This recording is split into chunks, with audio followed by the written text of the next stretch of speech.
Antes de que hubiera un cuchillo, una huida o un interrogatorio, hubo dos niños. Dos vidas que empezaron en lugares muy distintos, cargadas con historias familiares completamente diferentes. Para entender el día del crimen hay que retroceder, hay que mirar las semillas. Esta es la historia de la infancia y la adolescencia de James Berry y de Melanie Im.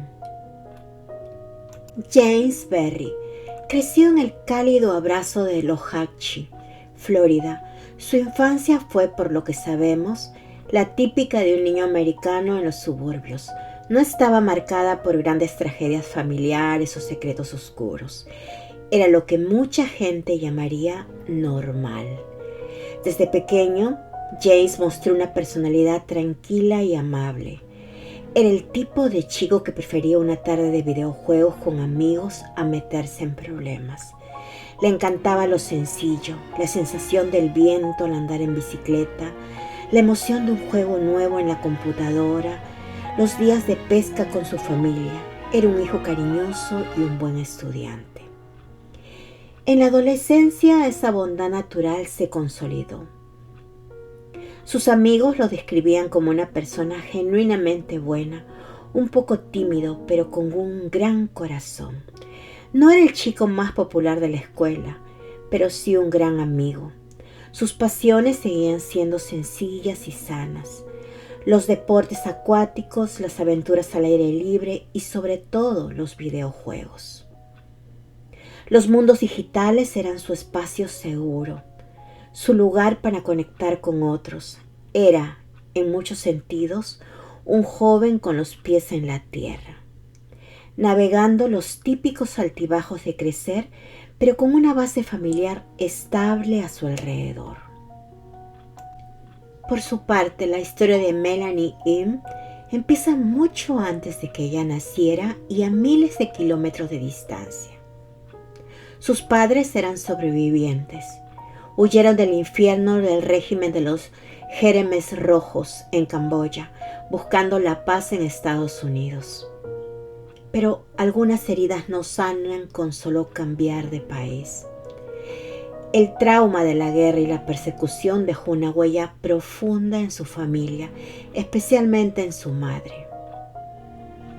Melanie creció en una casa donde el trastorno del estrés postraumático era una presencia silenciosa pero constante. La infancia no es fácil cuando quien debe de cuidarte está luchando contra sus propios fantasmas. Y luego, cuando Melanie entró en la adolescencia, ocurrió lo impensable. Su propia madre, afectada gravemente por sus enfermedades mentales, abusó de ella sexualmente. Este no es un dato menor, es una herida catastrófica que cambia para siempre la mente y el alma de una persona.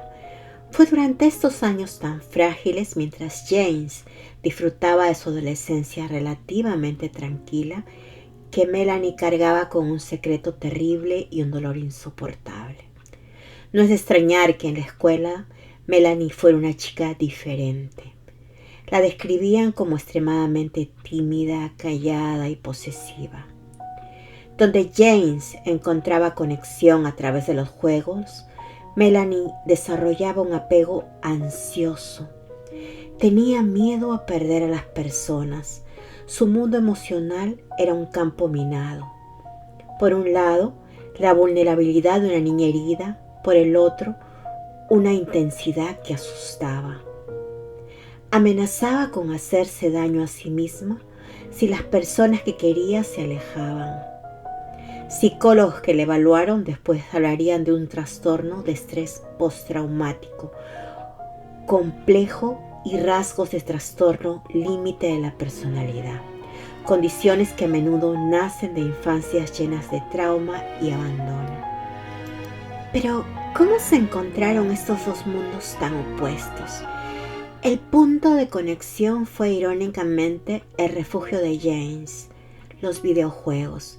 En los pasillos de la escuela, ambos eran algo solitarios. Melanie, la chica callada, con una tristeza profunda en los ojos. James, el chico amable pero tranquilo. Para Melanie, James debió parecer un rayo de sol. Él era estable, amable, predecible, todo lo que su caótico mundo familiar no era. Para James, la intensidad de Melanie quizás al principio pareció pasión, un interés profundo que lo hacía sentir especial y necesario. Empezaron a salir, se convirtieron en novios de escuela y al graduarse hicieron algo que parecía un sueño. Se mudaron juntos para ir a la universidad. Por fuera era la típica historia de amor joven, pero por dentro las dinámicas eran peligrosas.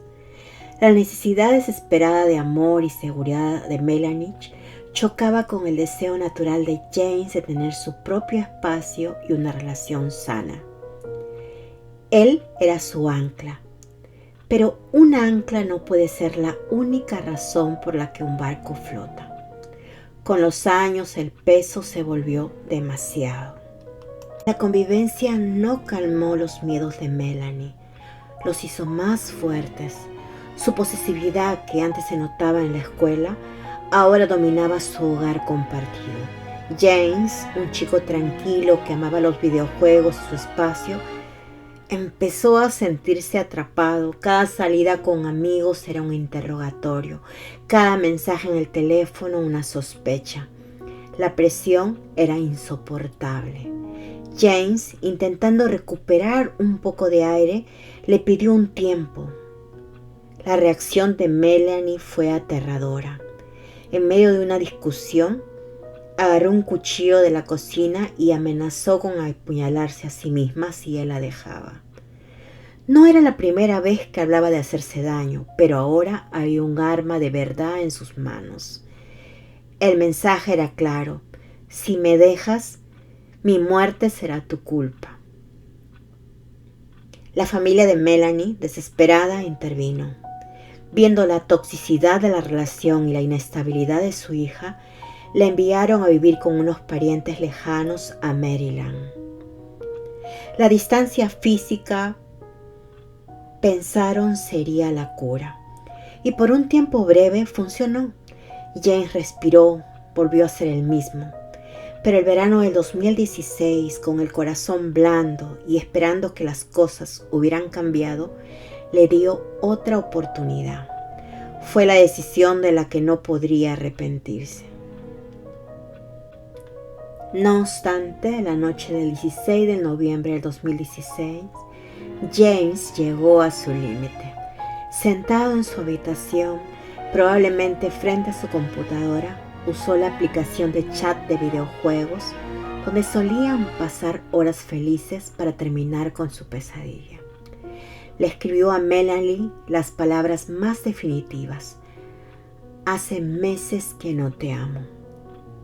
Para Melanie, ese mensaje no fue solo una ruptura, fue el colapso de su mundo entero, la confirmación de su mayor miedo, el abandono.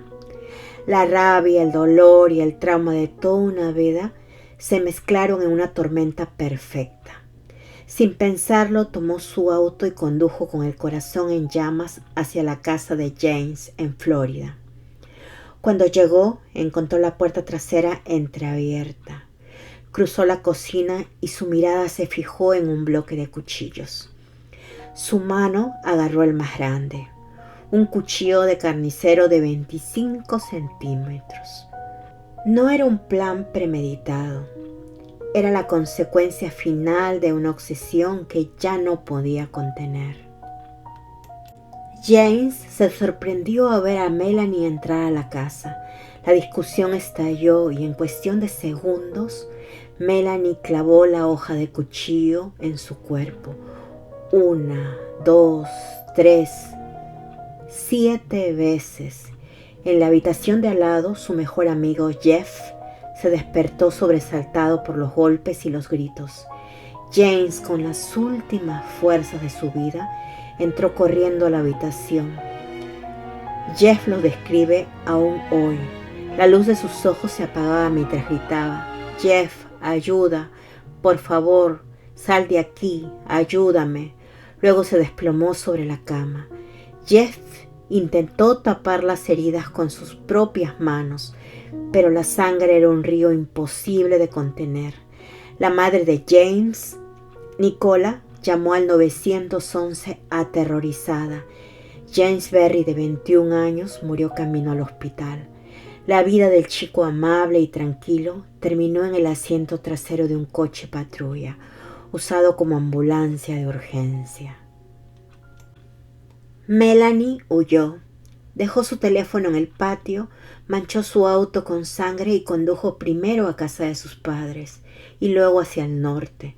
Usó un cajero automático y luego manejó rumbo a Maryland, la casa de su tía, pensando que podría escapar. Pero la policía ya estaba atrás de ella. Durante 11 horas, agentes de Maryland vigilaron la casa. Cuando finalmente el detective de Florida entró, la encontró extrañamente serena. Una de sus primeras preguntas fue: «Me pregunto cuándo debo presentarme para el interrogatorio». Ambos se sentaron alrededor de la mesa de la cocina, sin abogado, sin que le leyeran sus derechos, porque técnicamente no estaba arrestada. Melanie confesó. Dijo que estaba extremadamente herida y que no recordaba cuántas veces había apuñalado a James. Luego, en un gesto que dejó perplejos a los detectives, voluntariamente subió a su habitación y bajó la camiseta que llevaba puesta la noche del crimen, manchada con la sangre de James, entregándosela como prueba. Al día siguiente fue arrestada oficialmente por asesinato en segundo grado. En su primer juicio, en 2018, su defensa desesperada intentó señalar a otra culpable, Guy Hamm, el novio de la madre de James. La estrategia sembró suficiente duda en el jurado como para que no se pusieran de acuerdo, y el juez declaró un juicio nulo. Para la familia de James fue un golpe devastador. Tuvieron que prepararse para revivir el horror una vez más. En el segundo juicio, en enero de 2019, los fiscales llegaron con todo. Pusieron la confesión grabada en la cocina de Maryland. La voz de Melanie admitiendo el crimen resonó en la sala. Esta vez, el jurado tardó solo 2 horas en deliberar. El veredicto: culpable de asesinato en segundo grado. En la audiencia de sentencia, la familia de James describió el agujero que su muerte había dejado. Su hermana Alexandra dijo que la confesión le quedó grabada en el cerebro como la hoja de 25 centímetros que Melanie clavó en el pecho de su hermano. El juez escuchó también el desgarrador trasfondo de Melanie. Una psicóloga testificó que fue víctima de abuso sexual por parte de su propia madre, una mujer a su vez destrozada por el trauma del genocidio camboyano. Eran circunstancias atroces, pero el juez determinó que no excusaban el asesinato. La sentencia: 50 años de prisión, con el crédito por el tiempo que ya llevaba detenida.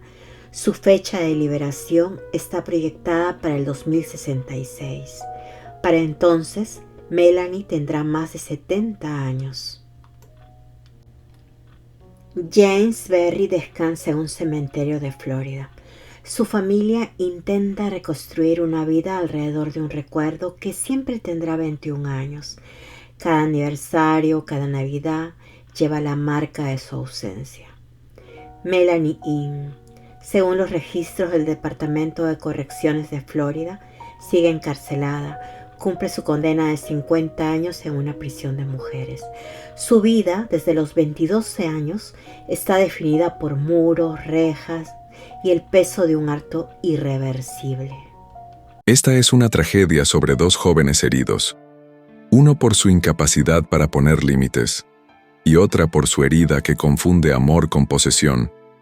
Explora cómo el trauma no resuelto y la obsesión pueden destruir lo que más amamos. ¿Hasta qué punto una persona con un trauma profundo es responsable de sus actos? ¿Falló el sistema al no ofrecer ayuda a tiempo? Si la historia te hizo reflexionar, no olvides suscribirte y dejar tu like.